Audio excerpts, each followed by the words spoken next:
Santiago 1:2 ngadto 3. Mga igsoon ko, isip kalipay ninyo kung kamo masinati sa tanang matang sa pagsulay.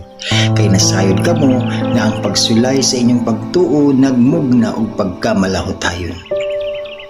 Sa atong kinabuhi mga igsoon, dili malikayan nga moagi ta sa daghang pagsulay ug kasakit.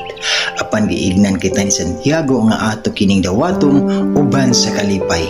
Dili tungod kay sayon kini, apan tungod kay kini nagpatigbabaw sa atong pagtuo ug nagtudlo kanato nga mahimong malig-on ug malungtaron. Ang pagsulay usa ka paagi nga atong makita ang pagkamatinud-anon sa Ginoo ug ang pag-uswag sa atong espirituhanong kinabuhi. Pinaagi niini atong maangkon ang kusog nga nagagikan sa Dios. Igsoon dili ko perpekto, pandiya sa Dios, bag-o niya ko. God bless kanunay.